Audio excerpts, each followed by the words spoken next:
Olá galera, bem-vindos a mais um vídeo de aula. Sou o professor Alan e estarei apresentando aqui nesse vídeo, gente, problemas envolvendo a função quadrática. Esse é o nosso vídeo parte 1.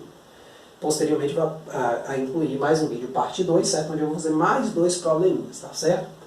Gente, esses problemas aqui, essas questões estão na playlist Função Quadrática para Enem. Então nessa playlist eu coloco toda a parte teórica, né, que mais cai em Enem vestibulares, tá certo? E na sequência eu vou incluir questões, né, a resolução de questões que já caíram em Enem vestibulares anteriormente, tá certo? O canal também conta com outros playlists, como por exemplo, porcentagem para Enem, razão e proporção para Enem, problemas do primeiro grau para Enem, geometria plana para Enem. Então todas essas playlists vai existir a parte teórica, principais tópicos, e na sequência, ao longo dos dias, eu vou estar incluindo questões que já caíram em Enem vestibulares anteriormente, tá certo? Então vamos ao primeiro exemplo. O que ele diz? Ó? O nível de água do reservatório de abastecimento de certa região durante os 30 dias do mês de setembro de 2019 foi modelado por isso aqui, ó, h de t até ao quadrado sobre 25 menos 6t sobre 5 mais 20.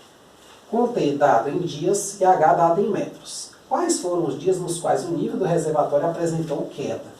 Então, olha, gente, para resolver essa questão, a gente tem que analisar qual dos conceitos, lá quando a gente estudou a função quadrática, que a gente vai utilizar aí.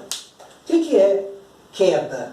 Né? Queda tem a ver com crescimento ou decrescimento. No caso, o decrescimento. Então, a gente vai ter que analisar o crescimento dessa função. Então, olha, observe que o A dela, o coeficiente A dela é 1 sobre 25.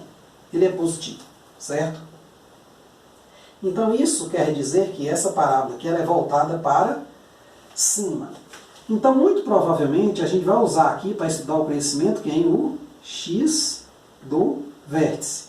Por quê? Porque antes dele, sendo a parábola voltada para cima, a função é decrescente e depois acrescente. Então, como a gente quer a parte decrescente, provavelmente vai ser uma resposta antes do x do vértice. E no caso dessa questão, vai ser uma resposta também que tem que ser positiva. Então, a gente tem que tomar só alguns cuidados ao analisar a resposta final. Então, vamos calcular o x do vértice. Ó. X do vértice é menos b sobre 2a, que é menos 6 sobre 5, que é o valor de b, sobre 2 vezes o a, que é 1 sobre 25. Então, menos com menos dá mais, então eu tenho aqui 6 sobre 5, conservo a fração de cima, e multiplico pelo inverso da de baixo, 25 sobre 2, certo? Para fazer essa divisão de frações. Esse cara aqui eu simplifico com esse com esse. Então, 25 sobre 5 dá 5 em cima, 1 embaixo. E 6 sobre 2 dá 3 em cima, 1 embaixo. Então, vai dar 3 vezes 5, 15. Então, lá por volta do dia 15, o crescimento dessa função se altera. Claro que ela inicia aqui em 0, eu não posso ter dias negativos, vamos pensar assim, até pode, né? Seria do mês anterior, mas digamos, como ele só falou dos 30 dias, supõe que eu comece de 0, certo? Ou de 1, sendo o primeiro dia, tanto faz, não vai mudar muito não. Então, aqui eu tenho o seguinte, ó, eu tenho uma situação mais ou menos desse tipo. Aqui ela apresenta uma queda e aqui ela apresenta um aumento. Ah, posso ter raiz? Ó, provavelmente nessa função você não vai ter raízes. Por quê? Porque o nível de um reservatório não pode ser negativo. A água, né, quantidade de água, né, a altura é uma grandeza positiva. A menos que a gente esteja falando de altitude, né? Mas no caso aí do reservatório, supôs que o nível mínimo seja 0. Beleza? Então provavelmente essa função não deve ter raízes nesse intervalo. Para fazer sentido. Então eu quero exatamente essa coisa aqui. Ó. Então minha resposta é o quê? Do 0, né, até o 15. Ou seja, durante os 15 primeiros dias. Né? Então, a resposta é, o nível apresentou queda, né?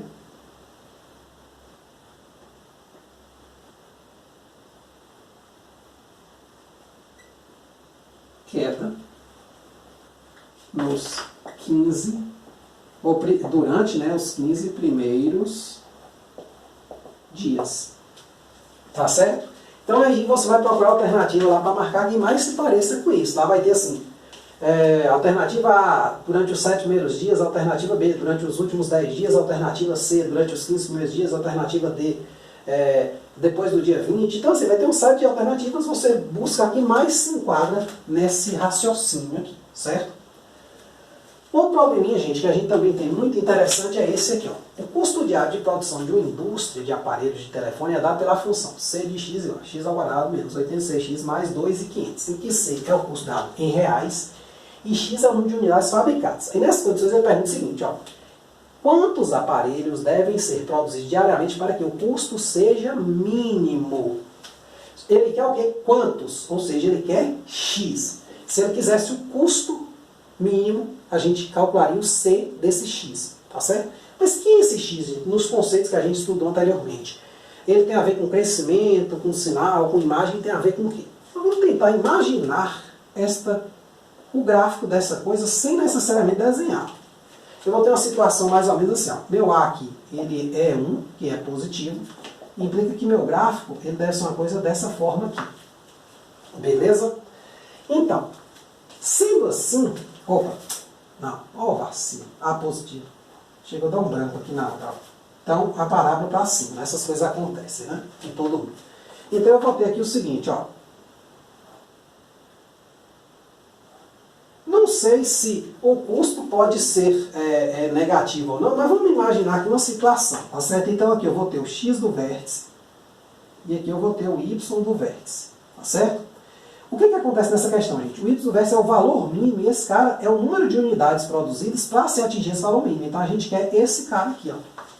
O x do vértice. Claro, essa função aqui, ó, gente, não descarta a possibilidade dela poder ser assim, dela poder ser, né, só ter um pontinho, né, não descarta essa possibilidade. Mas, essencialmente, o que a gente quer, o número de unidades que deve ser produzido para ter o custo mínimo é o x do vértice. Tá certo? Então, é sempre bom você ter um desenhozinho aproximado do gráfico. Quer dizer, aproximado não, né? Um esboçozinho não tão detalhado assim, eu diria, né? O contrário, né? Só uma ideia desse gráfico para você ver o conceito. O conceito aparece com esse desenho. Então, quem é o x do vértice aqui? Ó? Menos b sobre 2a.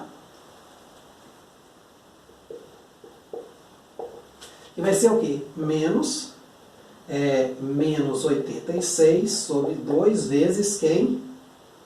A, que é 1. Então vai dar 86 sobre 2, que vai dar 43 unidades. Tá certo? E essa é a resposta. Agora qual o custo mínimo? Aí você pega esse 43, pode substituir aqui, ou pode calcular, se você preferir, o y do vértice. Mas na questão não pede isso. Ele pede só o quê? Quantos aparelhos? Para que o custo seja mínimo. Ele não pede qual o custo mínimo, certo? Então a gente economiza tempo, não precisa calcular esse tipo de coisa. Beleza? Então o x do vértice é o número de aparelhos e o y do vértice é o custo desse número de aparelhos, tá certo? Claro, se você tiver curiosidade e quiser saber o custo mínimo, é só jogar ali na função, tá certo?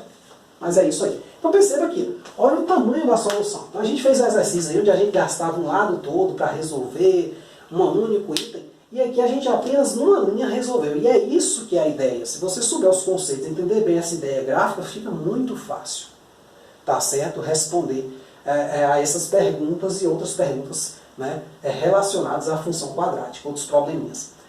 Na próxima videoaula, parte 2, eu vou estar fazendo mais outros 2 probleminhas clássicos, tá certo? Também, né, sobre o tema, beleza? Então é isso aí. Qualquer dúvida, é só jogar nos comentários, gente. Muito obrigado, até a próxima.